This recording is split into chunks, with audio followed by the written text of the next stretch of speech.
All right, you guys. Hey, I have got my very first Jiu-Jitsu black belt, Tim, with me. Tim, we've said you've been training since 1999 together? Yep. 1990. So we've been training together since 1999.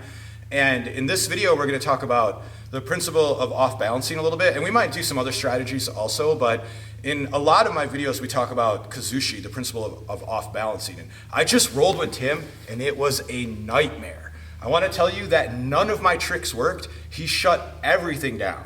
And so what I'm going to do is I'm going to show the tricks that I usually use to just take someone off balance and put them on their back really easy. There's just a few little things I do. Didn't work on him. He shut everything down and he smashed me. So we're going to see how he did it. So first thing, I'm just going to show what I usually do. Okay, so there's a few things that I'll do here. So first thing, that when Tim and I used to train back in the day, he would always say, head control, head control, head control. Remember, Tim? Yep. So generally, taking head control here like this and being able to drive through someone is always a good thing. I have some issues going on with my neck, so it makes it hard for me to do that. But it's still definitely a possibility. So a couple of things that I'll do is sometimes I'll just control the side of them here. I'll give them a little pull this direction, make them go the other direction. So now I'm pulling here, so you feel this, so then you pull the other way, Tim, and then I just drive him down and off balance him. So that's a real common thing that I'll do. I know a lot of us will do things like driving them that way, and then when they resist, you snap them down, and then you're coming to the top here, right? And he had his inside control, so I couldn't get that. One thing that I like to do is I'll fake a guard pull. So here I come to pull the guard, and then they're like, oh, and they base, and then I drive them backwards, okay? Those are some basics of off-balancing from our knees like this. And those basics also correlate a lot with stand-up techniques. You've seen some of the similar principles in standing up. But Tim, show me how you destroyed me. Okay, so first of all, I always wanted to make sure that I had inside control. My elbow is inside of Justin's elbow. My hand is inside his collar. So whenever he tried to pull me, I could feel what was going on first, and I could react. So when he pulled that one direction, so here, I still can defend myself because I have the inside control. And then when he pulls me that way, our center of gravity, his belt and my belt, are not in alignment. So I need to correct that to stay on balance. So instead of pull back, I came in closer because it was easier for me to adjust and I could adjust more quickly. So I came closer, came around, and got our center of gravity, our belts, back in the same plane, and then I could still okay, so when we're talking, so we talk a lot about the center line principle in Jiu-Jitsu. We talk about the center line principle in all of my martial arts. I do a huge thing about it in Kung Fu, but really the center line principle is really important. So this is our center line right here. So are you saying, Tim, that you're basically just staying on my center? I want to keep my hips, I want to either create an angle where it gives me an advantage. That being said, if my center line is in line with Justin's, and I'm controlling this side of his body, it's much harder for him to use his left arm and his left leg to compete with me. Impossible. Because I've isolated one side of his body. So this is advantage Tim. If we're squared up, this is neutral. Both of us have about the same advantage. And if Justin is on this center line with me, he's got the advantage because my oh yeah, because I can attack him here. Yes. So what I want to do is, at a minimum, maintain a neutral position so both of us are on the same playing field, or I want to get a corner so that I have isolated one side of his body and I have the advantage. So what happened, guys, is that it was so hard for me to be able to take him down, or so hard, it was such a battle. Like normally, I can kind of fake someone out, I'll take him to the back, but this time, it was so hard that by the time we really went to the ground where we're able to apply submissions and things like that and sweeps and stuff and reversals, by the time we're really on the ground, I was exhausted. And whoever had the superior position was probably going to win. Yep. Let's show them. Okay. See the inside control right away. So yep. Now I'm in trouble. Oh, geez. Look at the angle he's got on me, guys. See?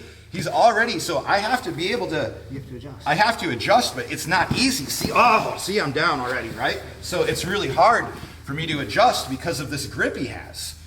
You know? Always inside. So pummel in, swim in from the top. So I gotta come There, right. Advantage you. Yeah, now I think about like all of our like self-defense stuff could definitely work. Like you come here and you're catching, you know, Yep. shoulder locks and things like that. But am I gonna catch it on a really tough black belt? I don't know. I feel like I'm in danger, right? I mean, I feel like I'm gonna get armbarred right now. So you need to move your head inside if you could. So my head, yeah. So what he just says, my head has to go inside also. Let's just show him. You're fighting for the grips.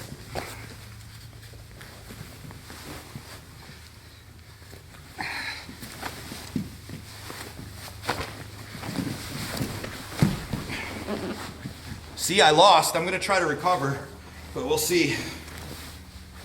This isn't where I wanted to be at all.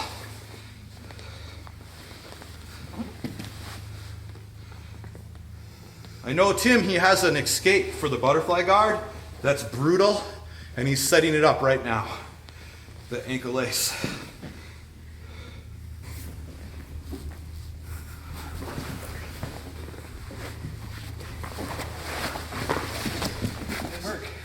So You defended. I defended this pass that we've never shown in our curriculum, I don't think. Tim came up with this, and it's like the thing about jiu-jitsu is it's hard to say you invented a move because they'll say, "Oh, we invented this move," and then you'll see the move on YouTube, you know. But I've never really seen this, you know. I've never had anyone else do it to me. It's a mixture of freestyle wrestling and Back in the day when I was a lot skinnier and I would wrestle for an hour and Tim would wrestle for an hour, I was afraid to put him in the butterfly guard because of this ankle lace pass. You want to show it real quick? Sure. So So, first of all, I want to control Justin's hips. And I want to crowd this so it takes away his leverage. Next, and it's really subtle, I'm going to pull my right leg back slightly, and that makes a window here, which lets me stick my hand in and pick up the opposite ankle. oh, it already hurts. And I'm just going to grab his pants right there. Now his feet and his hips are trapped. He can't adjust. I can't move. So then I just climb my way up and around. I can pivot Justin straight into knee on belly. Now, watch. Pinch your knees So I together. pinch my knees, Trap my feet. brings his feet closer, right? Yep. Now this comes under. Wait. I'm gonna take my gi top off so people can see where my forearm is. Okay. All right, so gi top coming off. Okay. Okay. All right, so basically like when I come here, I gotta get this foot here, I cross him, right? Yep, right like that. But look at how this hand is here. And grab my And I head. catch. Like that, right? Yep. Now he's totally immobilized. Now, back in the day, we're talking like, how long ago was this? 20 years ago? 2008. 2008? Holy cow. Tim used to tap me out like this because it's painful. It sucks. Yeah. You know, this is, someone coming here and catching that really, that's painful. It's Yeah. an ankle lock, you're all screwed up. It's everything. It's really, it's a guard pass, but it hurts too. You know? Yep.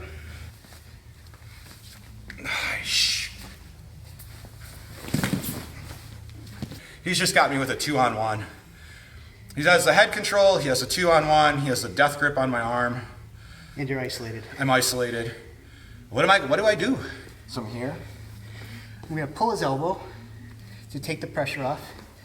I'm going to change my level Oh and pick up the head. That's just basic wrestling. Would you learn that in grade school in wrestling? You learned that in grade school wrestling, but on jiu-jitsu, this is like falls on our purple to brown belt curriculum, right? Yeah. So let's do it again. You have the So if 2-on-1. I So I was here, so he picked the arm, he hits a 2-on-1. Yep. Okay.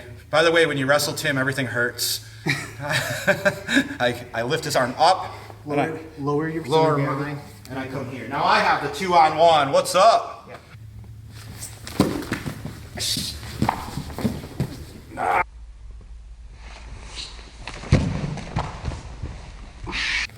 I snapped his head down and went to his back, but the mistake that I made is I didn't sprawl my legs out. You know what I mean? I countered too. So so look what happened. I snapped him down. Then what'd you do? Boom. Grab this. So, I should have had my legs sprawled out. Right? So go ahead, dude. So if I snap him down, I should be here. Yep. Not that he's not gonna have a counter for this, but keep my legs away. I snapped him down and just gave him my leg, and he already had the angle, so he was able to take me down really easy.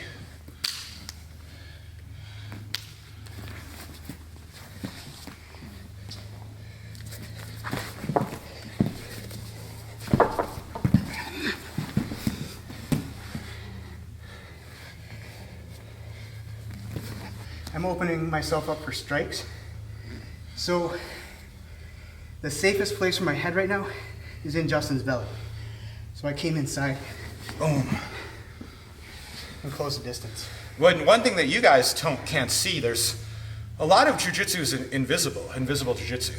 And so when you're training with somebody, you'll feel things that we cannot pick up on the camera. Some of those things are the grips that Tim has on my hands. And we're wrestling here. He's got grips. You go ahead and take one. So I just use the... He has a mote gyaku, the outside wrist lock, Yeah. just to mess with me every single time. This is the best. And it's a grip of death right here. It has such a strong grip. It has such a strong grip. If Tim was to go back and learn my whole wrist lock curriculum, I would just never wrestle with him again.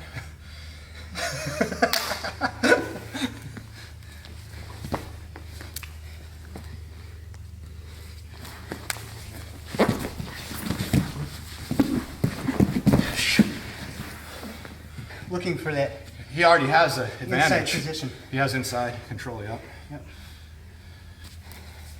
Now I have inside control. What's up? So now look at what he did. See, look, go back. So he had inside control. I take inside control. I go to the head, and he's right here with the 2-on-1. How does, this is all, we're doing this all on our knees, but every single thing here translates to standing up. Yep. Everything. Just faster. Right? So when I never wrestled before. When Tim trained with me 20 years ago, he's the one who taught me how to wrestle. And the wrestling lessons were head control, 2-on-1, head control, 2-on-1, every single day. So, all right, here we go.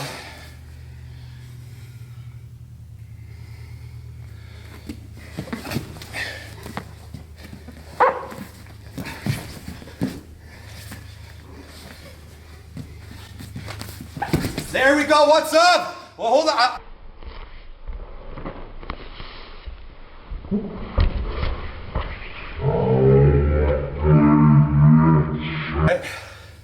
So what happened?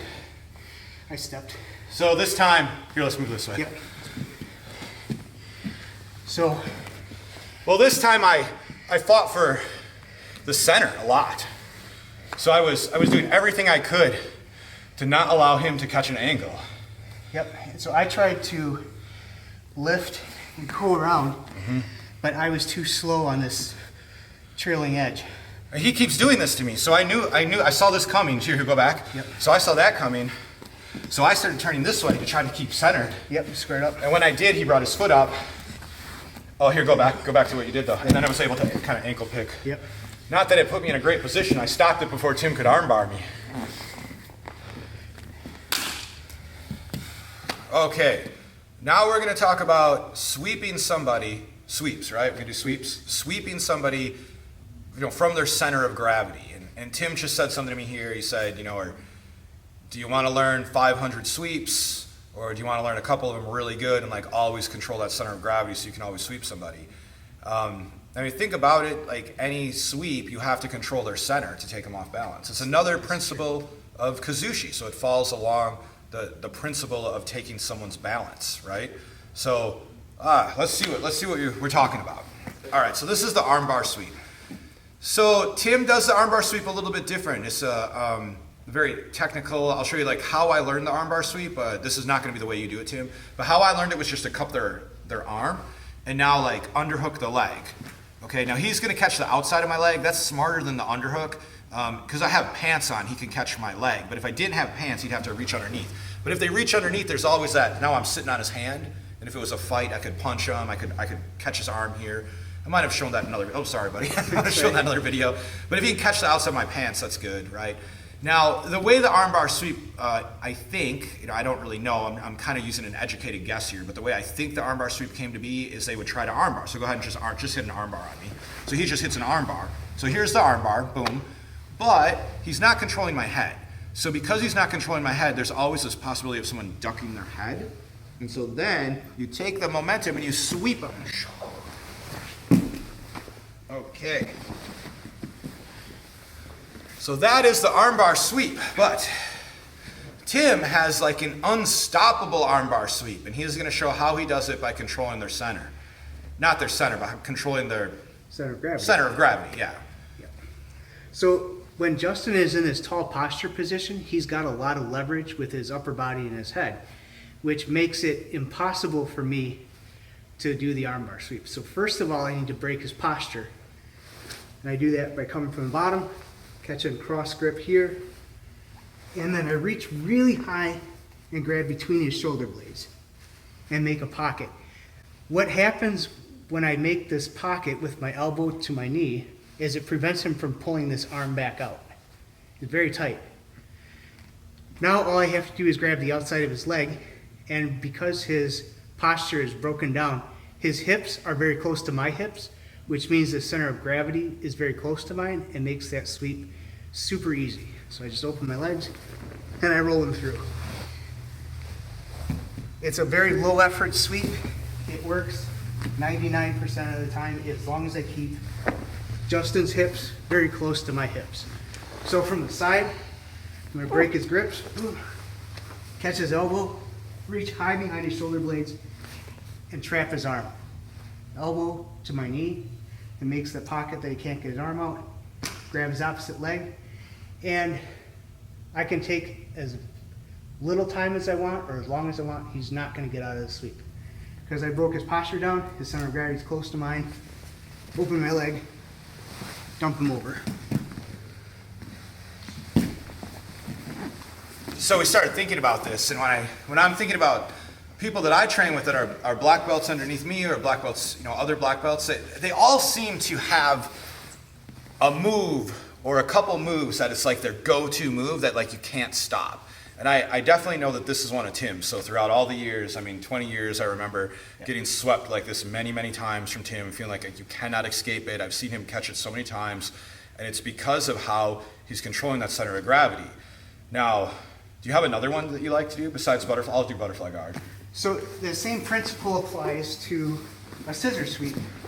A scissor sweep or a push sweep. So you see this is like a white belt level curriculum. So I have cross collar grip. I'm controlling Justin's shoulder, and then I keep my leg and shin real high up in his armpit. I'm going to push his leg and try to make the sweep. Really difficult for me because his center of gravity and his weight is high. He's got a lot of leverage. It's much better for me to create a little more space first. Now his center of gravity is low. Makes my sweep super easy. Same principle.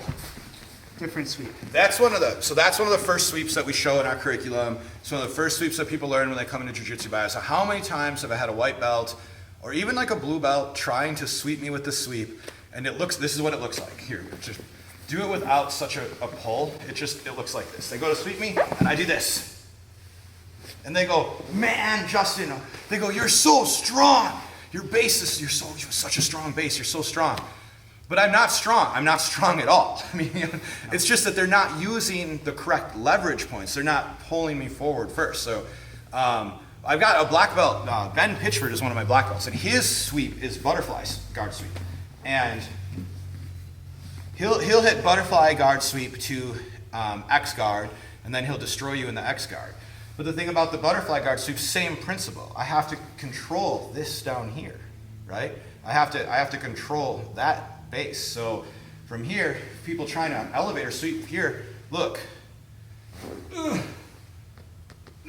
wonder, why does my jiu-jitsu not work? Right? But the more I control and bring his belt to me, his center to me, or I can even make this underhook, I can even come to him. Oh, look at this now. I really have, see, he can I just totally controlled that position. It's probably faster for you to come to me. Yeah, he just said it's faster for me to come to him, which is a good point. So look I'm in a butterfly guard. Or when we can do, again, this is a principle for any sweep, okay? So I'm trying to pull him to get his hips towards me so I can control his center of gravity. But instead of me pulling him, He's not gonna come, look at, watch, I'm gonna try my hardest. And he's gonna try like just a little bit. He has frames here. I can't get past these frames. Oh, I could break the grips. I can drop. The frames are still there, right? So I can't pull him. And this happens to me in the other situation where I'm wrestling my students. I wrestle a lot of my white belt students, and what's happening is they try this move to me, I have the frame, and they say, whoa, Coach, you're so strong. And I'm like, I'm not strong. It's just that, watch, I go to, here, watch. He's got the frames, I can't pull him towards me, I can't lift my legs, but it just come to him. There we go. Look at how easy that was, right? Do you still land on your feet right there? I think you still landed on his base. All right, so that is just a principle of controlling someone's center line as we apply sweeps. And you'll see that you can, not the center line, but controlling the center of gravity, I think we should say. Controlling the center of gravity. So that's a principle of controlling the center of gravity as we're applying these sweeps.